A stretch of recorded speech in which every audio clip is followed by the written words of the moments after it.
What is going on, guys? Welcome back to the channel. My name is of course Conrax, and today we need to talk about the current state of Modern Warfare 2. It's no secret right now that a lot of people are very unhappy with the state of this game and the amount of content that we currently have and will be receiving in Season 2.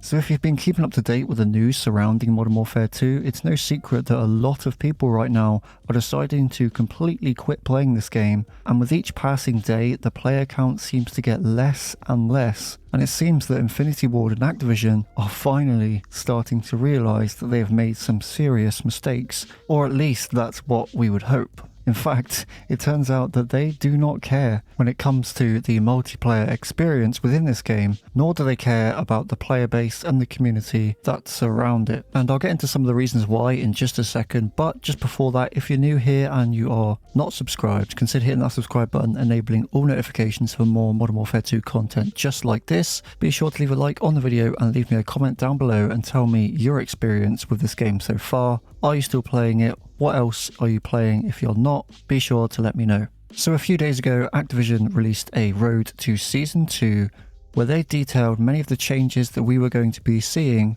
with the release of Season 2 that was originally scheduled for the beginning of next month. However, it was delayed to the 15th of February because seemingly 3,000 developers and 10 plus studios aren't enough to make a few simple changes and some maps here and there. But the path to Season 2 covered a ton of information about some fixes, some changes, things we were going to see in both Warzone and DMZ. Especially for the Warzone and DMZ side, there was tons of content and changes listed. But of course, when we get down to the multiplayer section, it seems that multiplayer has been abandoned yet again. We all know how Warzone right now, especially Warzone 2.0, has compared to its predecessor, and a lot of people aren't happy with the changes that Infinity Ward made to the core gameplay experience surrounding the Battle Royale. So it makes sense that a lot of changes are geared toward their most popular mode, but whilst they gear these changes to Warzone and DMZ, it feels like the multiplayer community, the people that don't really play the Battle Royale game mode or DMZ or don't have any interest in any of them, are simply just being forgotten about again. When it comes to multiplayer, there's only a few changes on the list, that being some audio changes. They will also be changing the way that the perk system works by simply just increasing the rate at which your ultimate perk will be earned. They also noted some weapon balancing to come, but didn't give any information on what will be happening and what weapons will be being changed. Of course, regarding the backlash surrounding Tier 1, it seems that the only piece of advice that Infinity Ward actually listened to here was that Hardcore will be returning and replace the Tier 1 mode that a lot of people did not like. And then right at the end of the list here, we saw the mention of ranked play, which is something that is kind of confusing, to be honest, because I don't see why ranked play is being added when it's already practically in the casual matches with how harsh SBMM is in this game. But now that the road to Season 2 is out of the way, let's talk about some of the content that we are going to be receiving. Now, I made a video before where we talked about the content that was expected for Season 2, some rumours here and there, but it is confirmed now that we will be getting two maps, that being the original map from the beta museum and yet another remake from Call of Duty World at War, that being the map Castle. We also saw that in Vanguard, which is honestly no surprise because Call of Duty loves to just recycle content instead of actually giving us something new. And it's made even worse by the fact that it takes so long for us to actually get something new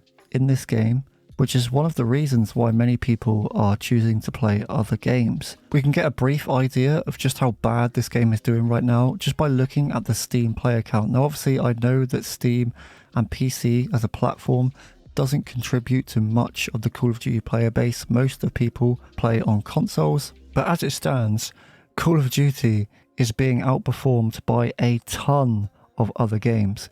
It's actually right now at position 10 on the top games by concurrent players, which showed that in a 24-hour period, only 89,000 people were playing both multiplayer, Warzone and DMZ combined. And if you've been following this game closely, then you've heard about the recent leak regarding the player numbers for Modern Warfare 2 and Warzone 2. It was recently revealed that a combination of 1,104,383 players spread across multiplayer, Warzone 2, DMZ, and Call of Duty Mobile were actively playing this game. If we look at the multiplayer count, however, only 184,000 players were currently active, and it's important to note that this number is split between every single platform that Modern Warfare 2 is currently launched on, which, if you really think about it, is completely terrible. I mean, back in the day when we used to play Black Ops 2, I remember logging in and seeing around an active player count of somewhere between 250,000 to 500,000,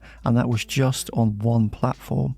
The reason I think this is because there just isn't enough to do in Modern Warfare 2. I mean, you unlock the Orion camo, which is a grind in itself, but once you've completed that, there is simply nothing else to do other than play on these simple base maps.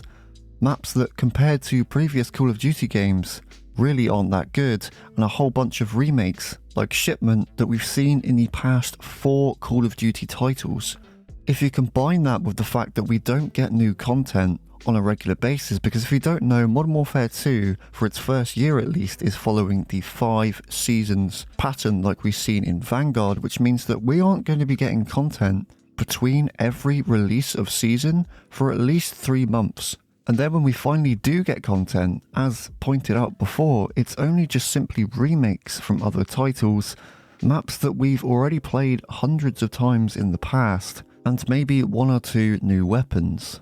But of course, whilst content for the actual game itself suffers, Infinity Ward and Activision continue to push out useless bundles in the store for ridiculous amounts of money for camos that don't even hold up compared to games previously like Black Ops 4. Honestly, I don't think these developers even care about the product that they release nowadays. It just seems like everything they do is just so minimal effort, which is kind of unacceptable considering how much this game costs just to get your feet wet. It's even more frustrating when you hear rumours that original maps from the base Modern Warfare 2 are already in this game along with a ton of other content, and it's the live service model that is eventually just going to lead Call of Duty into the ground. I mean, it's not bad spacing out content so players have something to look forward to, but the only downfall is that by the time we actually get everything that was intended to be in this game, the new game is already on the horizon and not many people are going to care about this one. But right now, this game is just in shambles. For one of the biggest publishers in the world and its massive studios with a huge amount of developers, the rate at which changes are made to this game is just laughable.